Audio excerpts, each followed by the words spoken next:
Ngayon, umiiyak ang mga buwaka ng ina. Umiiyak ang mga puki ng ina na mga tulpo na ito. Silang dalawa lang naman ang yak-yak ng yak-yak. Bakit? Kasi sila yung pinakabobo eh. O ang mga tao may ingay, sila ang bobo. O kaya makikita mo doon sa Senado, di ba? Lahat naman nagsasalita ng maayos, sila Mig Zubiri, sila Kiko Pangilinan, somehow maayos naman mga salita nila, gumagamit sila ng mga salita na alam mo yun, yung pang-edukado. Pero kasi meron diyan dalawa na bobo na hindi edukado na parang putang ina pinalaki sa imbornal ng mga magulang nila. Yan yung mga tulfo na mayayabang, yung mga tulfo na putang ina kung makapagsalita sa radyo, akala mo sila may-ari ng mundo. Kung makapagsabi sila ng bobo tanga sa mga tao at kung magalit yan sa mga mabababang posisyon sa gobyerno, akala mo pukin ng ina mga abogado. Pero mga tanga naman, mga inutil naman, mga bopols naman, putya ang kaya lang naman solusyonan yung mga chismis, ayaw-away mag-asawa, yung mga sangkot, yung mga nangangabit na mga kala mo hindi sila nangangabit. Akala mo wala mga babae ang pukin ng ina. Lalong-lalo na ito si Rapi Tulfo, akala mo napakatino ng putang ina balita ko manyakis yan. Ang ina nito, kung makialam sa away ng asawa ng may asawa nga yan, hindi ba? Habang may asawa siya, iniwanan niya yung pamilya niya, nagpakasal siya ngayon sa bago niyang asawa ng mukhang ewan. Putang ina mukhang manok. Mukhang manok na pansabong, may palong. O may palong na ganun. Kaya tingnan mo yung mga anak, okay ng ina niyan, yung mga anak ang tataba. Ay, ewan ko kung bakit tumaba ng ganyan yan. Ewan ko kung ang pinalamon ba dyan, mga pagkain ng baboy. Ang yayabang kasi, bakit ka nagsasalita ng ganyan sa kanila? Putang yayabang, kung makapang down ng tao, akala mo sila ang hari sa Pilipinas. Hayop na mga ito. Ang iingay, silang dalawa lang ang maingay. Alam ninyo, yung mga senador na nandiyan sa minority, mga Taiman yan eh. Ibig sabihin ng Taiman, yan yung mga matatagal ng mga senador. May bago silang senador, tapos mga bobo pa. So binubulungan nila, sige na, asarin nyo. Sila naman, sige, full blast sila. Oo, sige, salita rito, salita dyan, ad hominem dito, ad hominem dyan. Pukin ang ina niyan. Akala nila, puging-pugi sila sa sarili nila. Hindi nila alam, tinatarantado sila ng mga kasama nila sa minority. Kasi yung mga kasama nila sa minority, mga pinanganak yan sa sa Jerusalem.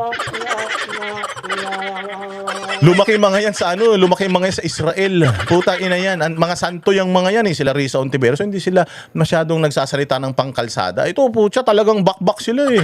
Yung mga ginagamit na salita, puta may nangahamon pa si Rapi Tulfo nangahamon. Akala niya na sa Rapi Tulfo in action siya nangahamon. Gago, tarantado ka pagka nagdebate kayo ni Alan Peter Cayetano. Putang ina mo, saan ka kukuha ng saan ka uhugot ng experience sa Rapi Tulfo in action?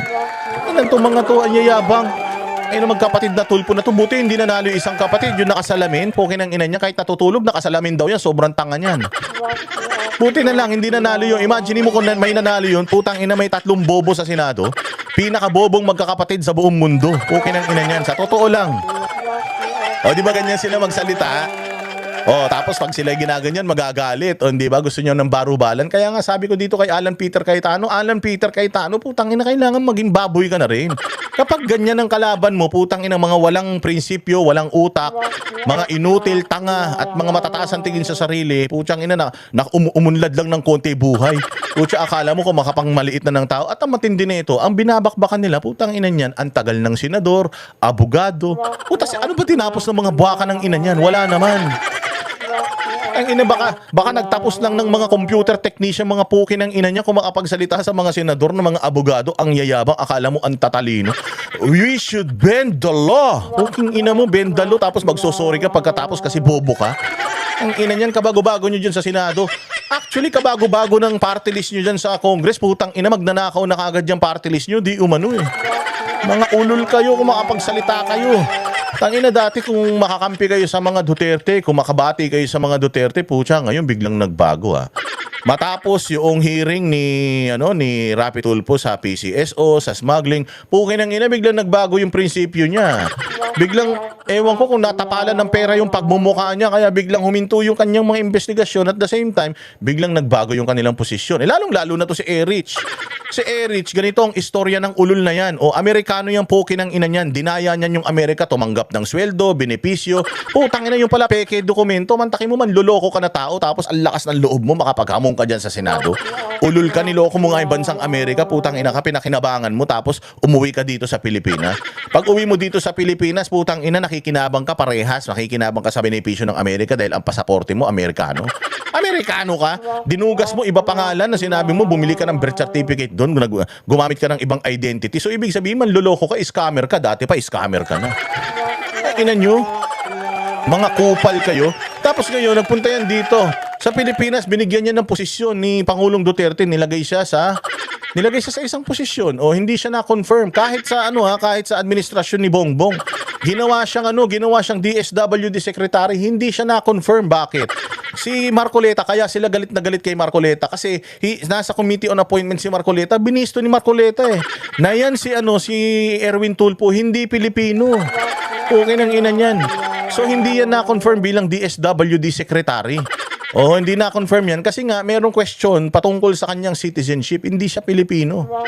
Bawal po yun. Kung hindi ka Pilipino, magiging kang secretary sa Pilipinas or magiging kang halal kasi nakalagay yan sa yung qualifications kapag ikaw ay magiging kang tatakbo ka sa posisyon sa isang opisina, kailangan Pilipino ka. Paano ka magiging Pilipino kung kung Amerikano ka? Ngayon kung dual citizenship ka, i-denounce mo yung isang citizenship mo at ikikip mo yung Filipino citizenship mo. Ngayon, pwede niya nang ikip yung Filipino citizenship niya kasi paldo na sila Paldo na sila, hindi na nila kailangan yung Amerika, yayamanin na sila dito sa Pilipinas o ng mga mansyon na yung mga bahay nila. Dati naman, sabi niya kaya siya nagpunta ng Amerika at nagsundalo kasi meron daw siyang nabuntis tapos yung kailangan daw ng mga diaper ganyan, so mahirap ang buhay kaya naipagkasapal na rin siya sa ibang bansa. So ibig sabihin hindi siya mayaman. Hindi siya mayaman. Alam mo yung mga sundalo sa Amerika, hindi naman mayayaman yan pagka lumalabas nga sila yung hindi na sila sundalo, nahihirapan nga silang makihalubilo sa tao dahil may mga warsyak yan. Pero hindi sila mayaman. Usually sumapasok sila sa mga security agency and so on and so forth. So siya umuwi siya sa Pilipinas tapos broadcaster, newscaster, kinang ina paano naging bilyonaryo yan. Diba? Ibig sabihin, putang ina niyan, meron ding mga hokus-pokus na ginawa yan kaya nagsiyaman niyang mga yan.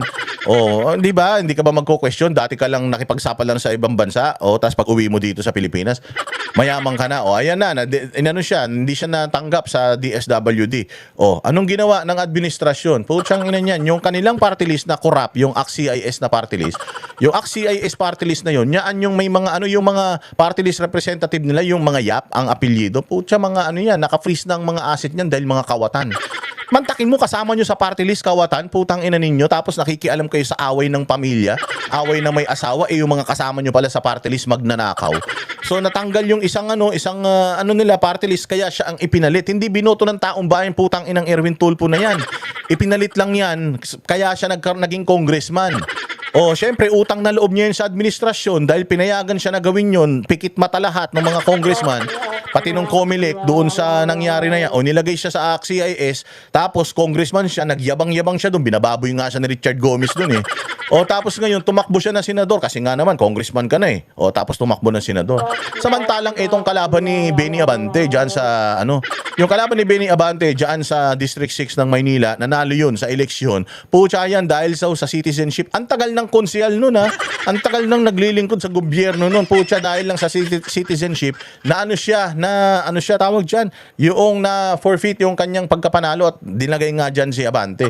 Samantalang itong putang inang Erwin Tulfo na ito, Amerikano, sundalong Amerikano, pumunta rito sa Pilipinas, dinugas ang Amerika, tapos putya naging senador pa, tapos ngayon linis-linisan ka sa Senado, pukin ang ina mo. Akala mo, ikaw yung pinakamagaling dyan, ulul, tinan mo yung mukha mo, hindi na gumagalaw dahil sa sobrang dami ng botox mo. Kupal.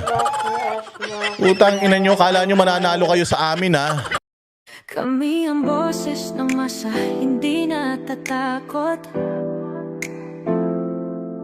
Katotohanan lang, di kami nalulunod. Walang bahid ng sismis, lahat ay totoo. Kahit sino ka pa, pag mali ka babanatan ka. Walang pinipili kulay, wala kaming kinikilingan.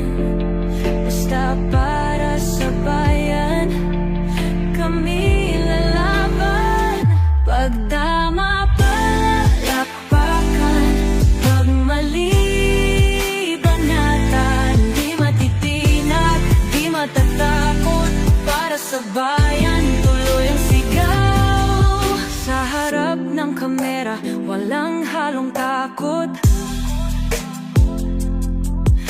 mabaluktot, lahat kayo'y tutumba. Ang hustisya at